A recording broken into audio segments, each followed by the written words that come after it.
Hello everyone, कैसे हैं आप सब गाइस। मुझे उम्मीद है कि आप सभी ठीक होंगे और खुश होंगे। All in one with tarot 3 के चैनल पर एक बार फिर से आप सभी लोगों का मैं बहुत बहुत स्वागत करती हूँ। ओके, सो वर्गो आ चुकी हूँ गाइस आप लोगों की लव लाइव रीडिंग्स के साथ, जो कि होने वाली हैं सितंबर मंथ 2022 की। यस, इस रीडिंग में एज ऑलवेज हम लोग देखने की कोशिश करेंगे कि आप आपके पर्सन के लिए क्या फीलिंग रख सकते हैं इस मंथ में, और आपके पार्टनर आपके लिए क्या फीलिंग रखने वाले हैं। इसके बाद आपके रिलेशन का लाइटली आउटकम देख लेंगे, और इसके बाद हम लोग निकालने वाले हैं कुछ एंजल गाइडेंस। ओके, सो मेरी राइट साइड में एज ऑलवेज वर्गो आपकी एनर्जी, मेरे लेफ्ट साइड में आपके पर्सन की एनर्जी। ओके, प्लीज़ गाइड करें एंजल्स, वर्गो की फीलिंग्स सितंबर मंथ में क्या रहने वाली है उनके पर्सन के लिए।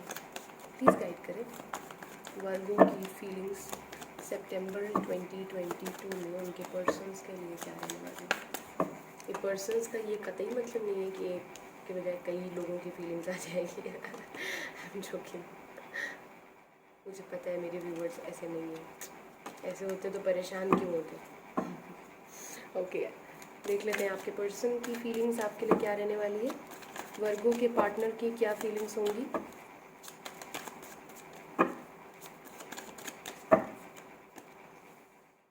नाइट ऑफ कप्स,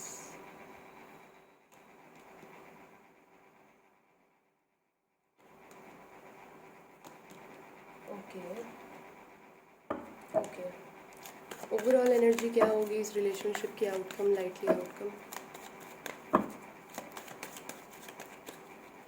1 2 3 और 4, ठीक है। अब हम लोग इसको रख देंगे फ़िलहाल के लिए साइड में, और शुरू करेंगे अपनी रीडिंग। सबसे पहले मैं साइंस बता दूं जो हाईलाइटेड पॉइंट है यहाँ पर। यहाँ पर मुझे जेमिनाई स्ट्रॉन्ग दिख रहा है, एरीज, लियो, सैजिटेरियस हो सकते हैं।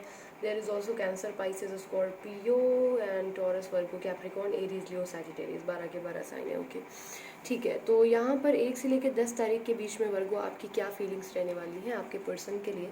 यहाँ पर सबसे पहले तो मुझे एज गैप दिख रहा है आप लोगों के बीच में, या फिर मुझे ये भी दिख रहा है कि आप लोगों के पेरेंट्स नहीं मान रहे हैं, घर के बड़े बुजुर्ग जो हैं वो मान नहीं रहे हैं इस रिलेशनशिप के लिए। रिलीजन, कास्ट इशू, कुछ ना कुछ दिख रहा है मुझे यहाँ पर, जिसकी वजह से पेरेंट्स नहीं मान रहे हैं। यहाँ पर मुझे ये भी दिख रहा है कि कहीं ना कहीं आपकी जो कहीं ना कहीं इस मंथ में जो आपकी फीलिंग्स हैं वो ऐसी हैं कि आप थोड़ा सा कंसर्न है इस बात को लेकर के कि आपको क्लैरिटी नहीं मिल रही है। मतलब आपको ये नहीं समझ में आ रहा है कि आपके पर्सन जो है वो लिटरली आपको चीट कर रहे हैं, या आपके साथ लॉयल थे या हैं, या वो क्या होने वाला है। लाइक आपको ना कोई आकर के फ्रेंड या कुछ ना कुछ कोई बता रहा है इस मंथ में 1 से लेकर 10 तारीख के बीच में, जिसकी वजह से आप थोड़ा सा परेशान हैं। आप कोई क्विक एक्शन लेकर के कुछ घचड़ पचड़ नहीं करना चाहते हैं। आप ऐसा नहीं चाहते कि कुछ आप ऐसा कर बैठे जिसकी वजह से कुछ उनकी रेपुटेशन या आपकी रेपुटेशन पे बात आ जाए। तो बहुत ही स्लो मूवमेंट के साथ सोच समझ करके कोई गहरा कदम उठाना चाह रहे हैं, बट आपको पता ही नहीं है कि लाइक आपको करना क्या है इस रिलेशनशिप में, क्योंकि आपके पर्सन ने आपको कोई क्लैरिटी नहीं दी है। ये अचानक से रिलेशनशिप या तो ख़त्म किया है इन्होंने, कोई बातचीत नहीं की, कोई क्लैरिटी नहीं दी। आपको समझ नहीं आ रहा है कि क्या किया जाए अभी, क्या एग्जैक्ट सिचुएशन है, आपके पर्सन सही है या नहीं है, या जो तीसरा इंसान आपको भड़का रहा है या कोई थर्ड पार्टी है तो उसका फॉल्ट है, क्या है एग्जैक्टली। आपके पास क्लैरिटी नहीं है, बिल्कुल नहीं है क्लैरिटी इस 10 दिनों के अंदर। 20 से लेकर 30 तारीख के बीच में मुझे यहाँ पर दिख रहा है कि आप बहुत ज़्यादा डिप्लोमेटिक हो सकते हैं इस मंथ में। मिड एरिया में आप जो हैं, पहली चीज़ तो बहुत ज़्यादा आपके इंट्यूशंस हाई हो जाएंगे, इमोशंस को आप पूरी तरीके से कंट्रोल कर लेंगे। जो चीज़ आपको समझ में नहीं आ रही है वो तो चलिए आपने दरकिनार कर दिया कि वो चीज़ क्लैरिटी नहीं मिल रही है, बट यहाँ पर आपने अपनी फीलिंग्स को पूरी तरीके से होल्ड कर लिया। लाइक आपको अगर रोना आ रहा है, मिस कर रहे हैं आप, उनको आप नहीं बताएंगे। आपकी इंट्यूशंस बहुत ज़्यादा हाई दिख रहे हैं। कुछ लोग मुझे यहाँ पर ऐसा भी दिख रहा है कि मतलब कुछ प्लानिंग कर रहे हैं, कुछ सोच रहे हैं कि किस तरीके से मिला जाए, क्योंकि वो होपफुल है, उन्हें लग रहा है कि रिलेशनशिप अभी भी बचा है, कुछ ना कुछ जान बची है, प्राण बचे हैं इसमें, ऐसा नहीं है कि नहीं। लेकिन यहाँ पर आप लोग किसी के इन्फ्लुएंस में बहुत ज़्यादा हैं वर्गो, ये चीज़ मुझे दिख रही है। आप बहुत ही ज़्यादा किसी के इन्फ्लुएंस में हो सकते हैं, किसी लेडी के इन्फ्लुएंस में है जिनकी आप बहुत ज़्यादा सुन रहे हैं, जिनकी आप बहुत ज़्यादा। मैं एक चीज़ बस कहना चाहूँगी, ये जनरल रीडिंग है तो वैसे मैं मुहर लगा के तो नहीं कह सकती, बट क्योंकि सबकी सिचुएशन डिफरेंट है। बट अगर आप किसी के इन्फ्लुएंस में बहुत ज़्यादा है, किसी एक व्यक्ति विशेष की बहुत ज़्यादा बातें सुनकर उसी के हिसाब से चल रहे हैं, तो थोड़ा सा सतर्क रहिएगा। ये आपके लिए बेहतर नहीं बता रही हैं या नहीं बता रहे हैं, ठीक है ना। तो किसी एक पे निर्भर मत रहिएगा, अपने आँख नाक कान खुले रखिएगा। ये बहुत ज़रूरी है एडवाइस आपके लिए, ठीक। इसके अलावा 20 से लेकर 30 तारीख के बीच में अगेन आप थोड़ा सा मुझे फाइनेंशियली डिस्टर्ब लग रहे हैं। इसके अलावा आप इस रिलेशनशिप को खोना नहीं चाहते हैं, बिल्कुल खोना नहीं चाहते हैं, तो आप सेक्रीफाइसेस भी करने को तैयार हैं। आप उनको एक ऑफ़र देना चाहते हैं, एक स्टेबल ऑफ़र, उनके साथ रहना चाहते हैं, बट आपको समझ में नहीं आ रहा कि ये सारी चीज़ें कैसे करनी है। कुछ लोग तो फाइनेंशियली अनस्टेबल है, इसलिए वो अभी ऑफ़र नहीं कर सकते, उनकी जॉब नहीं लगी है, ये सब इशूज़ हैं। बट कुछ लोग लिटरली अभी हाइड कर रहे हैं फीलिंग्स, क्योंकि उनके पास कोई स्ट्रैटेजी नहीं है इस चीज़ को एक्सप्लोर करने के लिए, ठीक है। आपके पर्सन की अगर मैं बात करूं तो ये आपके पास एक ऑफ़र लेकर के आना चाहते हैं 1 से 30 तारीख के बीच में।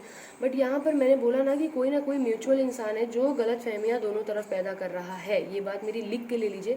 इस रीडिंग में ये जिनके भी लिए है, इसमें कोई ना कोई थर्ड पार्टी इन्वॉल्वमेंट है, कोई ना कोई ऐसा इंसान है जो आप लोगों को साथ नहीं देखना चाहता है, जिसकी वजह से दोनों ही तरफ वो आग लगा रहा है। इधर भी बोल करके जा रहा है या जा रही है, और इधर भी, जिसकी वजह से आप लोग एकदम पास आ के अलग हो जा रहे हैं, क्योंकि आपको गलतफहमी, और आप लोग एक दूसरे पे विश्वास करने के बजाय कोई तीसरे पे बहुत ज़्यादा विश्वास कर रहे हैं। क्योंकि बहुत समय हो गया आप लोगों की डायरेक्ट कोई बात नहीं हुई है, वो आधी बात बताते हैं, लाइक कुछ भी आधी चीज़ वो बता दे रहे हैं, और आप पूरा सोच ही नहीं रहे कि आप वो अगर कह दे रहे हैं कि अरे तुमको पता है कि वर्गो से वो मिलने आया था, वो मिलने आई थी, तो आपने ये नहीं सोचा कि वो मिलने आई थी तो वर्गो ने उसको तमाचा मार के भेज दिया या उसको गले लगा लिया। अधूरी बात आप सुनकर के शक और लंबा करने लग रहे हैं। तो ये थोड़ा सा मतलब दोनों को ही मैं बोलूँगी, वर्गो आपको भी और आपके पर्सन को भी यहाँ पर प्रॉब्लम है कि अधूरी बातें सुन करके आप लोग परेशान हो रहे हैं। यहाँ पर ये क्विकली आपसे मिलना चाहते हैं। जिस वक्त में आपके इंट्यूशंस बहुत ज़्यादा हाई हुए हैं ना, उस टाइम आपके इंट्यूशंस जो वाइब्रेशन इनको भेज रहे हैं, जो अफर्मेशंस आप कर रहे हैं, जो भी चीज़ें, उनकी वजह से इनको बहुत ज़्यादा याद आएगी 10 से लेके 20 तारीख के बीच में। तो ये क्विकली आपसे बात करना चाहेंगे, मिलना चाहेंगे, बट ये सिर्फ सोच रहे हैं, अभी इनके ये एक्शंस नहीं है, ठीक है, ये सिर्फ इनकी थिंकिंग है। इनको अगेन वही है कि 20 से लेकर 30 तारीख के बीच में इनको ये लगेगा कि मैं क्यों जाऊं, मैं इनिशिएटिव क्यों मैं जाऊं, मैं क्यों पहल करूं, मैं क्यों बात करूं, मेरे को क्यों करना है, वो भी तो छोड़ के गई है या वो भी तो छोड़ के गया है, वर्गो क्यों नहीं आ रहे हैं, उनको आना चाहिए। और मुझे पता है इनकी अवेकनिंग स्टार्ट हुई है, क्योंकि इनका एक चक्रा जो है हील हुआ है। आपने इनको जो भी वाइब्रेशंस आप भेज रहे हैं, इनके साथ जो रीयूनियन करना चाहते हैं, तो वो इसीलिए क्योंकि जो है यहाँ पर डिवाइनली गाइडेड चीज़ें अब हो रही हैं, करीब आ रही हैं। बट इनको ये है कि मैं क्यों बात करूँ यार, मेरे को क्यों बात करनी है। वर्गो ने बोला था वो कभी मेरा साथ नहीं छोड़ेगा या कभी नहीं छोड़ेगी, और वो ही छोड़ के गया है, उसी को मेरे पे बिलीव नहीं है। जो रास्ता हम लोगों ने सोचा था पूरी साथ ज़िंदगी जिएंगे ये वो, बट वो अकेले छोड़ के मेरे को चला गया, तो मेरे साथ गलत हुआ है। अबला नारी या अबला नारा तो मैं हूँ इसमें, ठीक है ना। तो इस वजह से ये आएंगे नहीं, फिर इनको डिसअपॉइंटमेंट होगा। बट इनको डिवाइन लगातार ये गाइड कर रही है कि भैया ये तुम्हारा रिश्ता मैंने बनाया है, ये मेरे बनाए रिश्ता चल रहा है, ठीक है। लाइकली आउटकम अगर इस रिलेशनशिप का हम लोग देखें तो यहाँ पर जैसा कि मैंने स्टार्टिंग में बोल दिया था, मुझे एज गैप, कोई भी ऐसा आप लोगों का रिलेशन जो समाज के लिए एक्सेप्टेबल नहीं है, लाइक आपके पर्सन या आप में से कोई फीमेल है तो वो बड़ी हो सकती है, या मेल है तो बड़े हो सकते हैं, विडो या सेपरेटेड या डिवोर्सी, समथिंग लाइक दैट, कुछ ऐसा हो सकता है।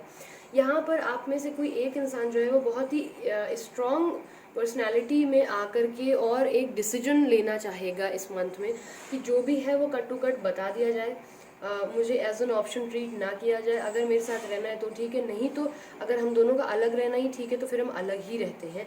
ऐसा एक कोशिश, एक प्रयास आप में से कोई एक करेगा कि भाई जो है सेपरेशन है तो सेपरेशन ही सही, बट क्लैरिटी मिल जाए।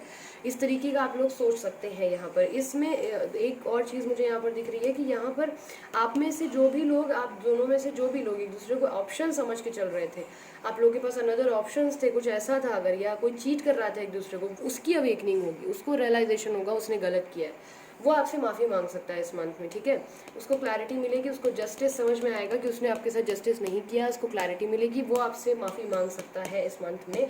चाहे वो आपने गलत किया होगा वर्गो, तो आप नहीं तो वो, दोनों में से जिन्होंने भी गलत किया है, चीट किया है, एक दूसरे को एज एन ऑप्शन ट्रीट किया है, बहुत सारे लोगों से मल्टीपल रिलेशनशिप में रहे हैं, वो यहाँ पर आंसरेबल हैं और उनको अब जवाब देना पड़ेगा, क्योंकि ये डेस्टिनी का हुक्म है, ठीक है। तो ये रही आपकी मंथली रीडिंग। देख लेते हैं कि आप लोगों के लिए एंजल गाइडेंस क्या है। अगर आपको क्लैरिटी चाहिए आपके रिलेशनशिप में तो मैं आपको डिस्क्रिप्शन बॉक्स में मेरा व्हाट्सएप नंबर है, आप कॉन्टैक्ट करके वहाँ से क्लैरिटी पा सकते हैं, ठीक है। अबंडेंस का कार्ड है, कॉम्प्रोमाइज़ का कार्ड है, पीसफुल रेजोल्यूशन का कार्ड है, और ईयर फ्रॉम नाउ का कार्ड है। तो देखिए यहाँ पर अबंडेंस आता हुआ दिख रहा है इस मंथ में, बट आपको कॉम्प्रोमाइज़ करना पड़ सकता है, ठीक है। आप दोनों में से किसी एक को कॉम्प्रोमाइज़ करना पड़ सकता है, आपके चांसेस ज़्यादा हैं। पीसफुल रेजोल्यूशन, ठीक हो जाएगा सब कुछ काफ़ी हद तक, बट ईयर फ्रॉम नाउ आपका जो रिश्ता है या मेंटल पीस है वो एग्जैक्टली लौट कर आने में कह लें कि अब से 1 साल लग सकता है, ठीक है। So this is it, I hope इससे आपको कुछ क्लैरिटी मिली हो। अगर ये चैनल आपको अच्छा लगता है और अभी तक आपने सब्सक्राइब नहीं किया तो फ़ौरन कर लीजिए। रीडिंग अगर रेजोनेट करती है तो लाइक और कमेंट करना बिल्कुल ना भूलें। अपने दोस्तों फैमिली मेम्बर्स के साथ इस वीडियो को शेयर ज़रूर करें और अपना ख्याल रखिए, खुश रहिए, पॉजिटिव रहिए। मिलती हूँ बहुत जल्दी अपनी नेक्स्ट रीडिंग के साथ, तब तक ले bye, take care, thanks for watching.